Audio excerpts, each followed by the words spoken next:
మన దేశంలో పుట్టి మనకే దేశద్రోహం చేసే నీచులను కుక్కలను కాల్చినట్లు కాల్చి చంపాలి, లేదంటే సౌదీలో మాదిరిగా బహిరంగంగా ఉరితీయాలి, ఇంకా చెప్పాలంటే తాలిబన్ల మాదిరిగా రాళ్లతో కొట్టి చంపాలి.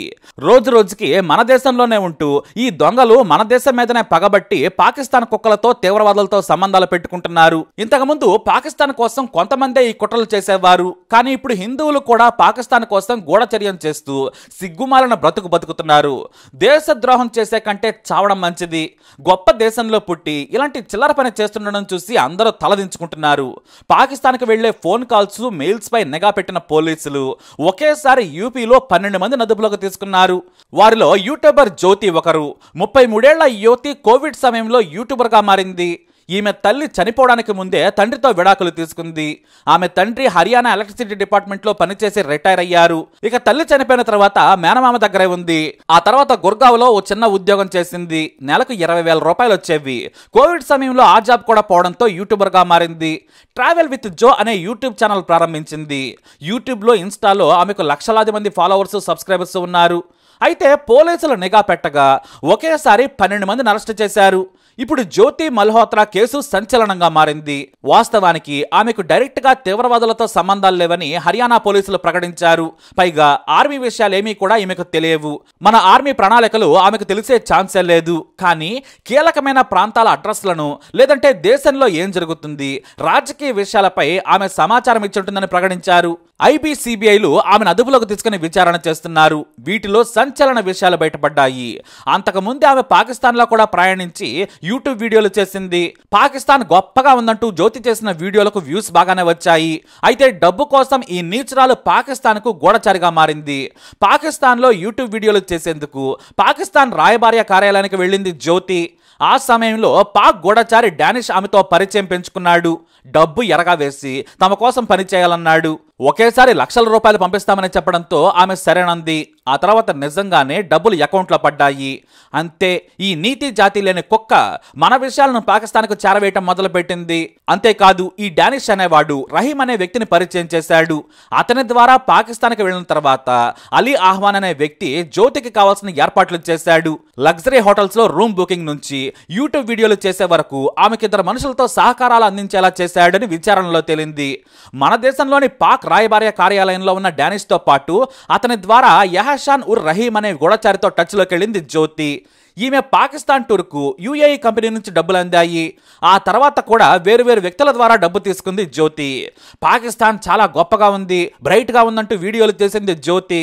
వాటికి Indian girl in Pakistan, Indian girl exploring Lahore, Indian girl at Katas Raj temple, Indian girl rides luxury bus in Pakistan అనే టైటిల్స్ పెట్టేసింది.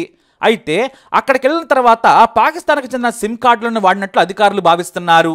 ఇక మన దేశంలోని ప్రధానమైన గుడులు, సైనిక స్థావరాలు, ప్రముఖ పుణ్యక్షేత్రాలు, విఐపీల ఇళ్లు, గుడుల సమాచారాన్ని పాకిస్తాన్ గూఢచారులకు చేరవేసింది. వాట్సాప్, స్నాప్చాట్, టెలిగ్రామ్ ద్వారా ప్రత్యేకమైన VPNను యాక్టివేట్ చేసుకుని తన లొకేషన్ను తన్ను ట్రాక్ చేయకుండా జాగ్రత్తలు తీసుకుని సమాచారం ఇచ్చింది నీచురాలు. ఆ తర్వాత డానిష్ ద్వారా పాకిస్తాన్ ఇంటెలిజెన్స్ అధికారులతో టచ్లోకి వెళ్ళింది. తన వీడియోల ద్వారానే ఆమె పరోక్షంగా సమాచారం ఇచ్చింది.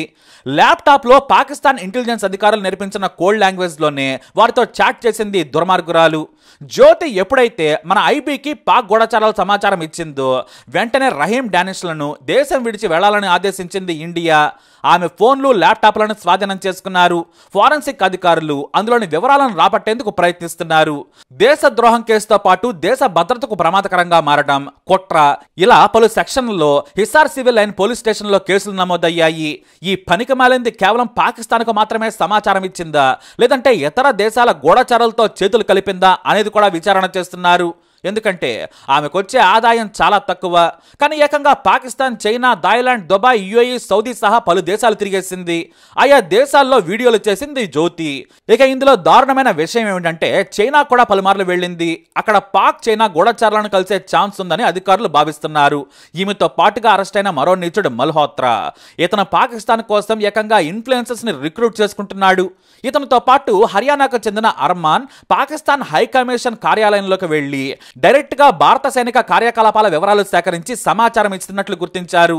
మహమ్మద్ తారీఫ్ అనే మరో కుక్క ఏకంగా తన పేరు మీద సిమ్ కార్డ్ తీసుకుని పాకిస్తాన్ హైకమిషన్ లోని వ్యక్తికి ఇచ్చాడు.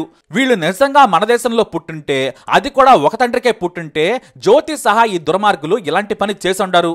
అయితే ఇదే గూఢచర్యానికి పాల్పడుతున్న వారి తొక్క తీస్తే మరో ఇద్దరు పేర్లు బయటకొచ్చాయి. ఆ దేశద్రోహ పందులను కూడా ఎన్ఐఏ ఇచ్చిన సమాచారంతో యూపీ యాంటీ టెర్రర్ స్క్వాడ్ ఇద్దరిని అరెస్ట్ చేసింది. మొహమ్మద్ హరుణ్, ముజఫల్ హుస్సేన్లను పోలీసులు అదుపులోకి తీసుకున్నారు. ఈ హుస్సేన్ ఏకంగా రాయబార్య కార్యాలయంలోని వ్యక్తులతో సంబంధాలు పెట్టుకుని తీవ్రవాద కార్యకలాపాలు మొదలు పెట్టాడు. అదంపూర్, వారణాసిలో మరో ఇద్దరు దేశద్రోహులను పోలీసులు అరెస్టు చేశారు. వీరిలో పాక్లో నిషేధానికి గురైన తెహ్రీక్ ఏ లబ్బేక్ సంస్థ వ్యవస్థాపకుడు షాద్ రిజ్వీ వీడియోలను షేర్ చేస్తున్నాడు. ఈ తుఫేల్ అనే మరో తీవ్రవాది, ఇతనిది వారణాసి.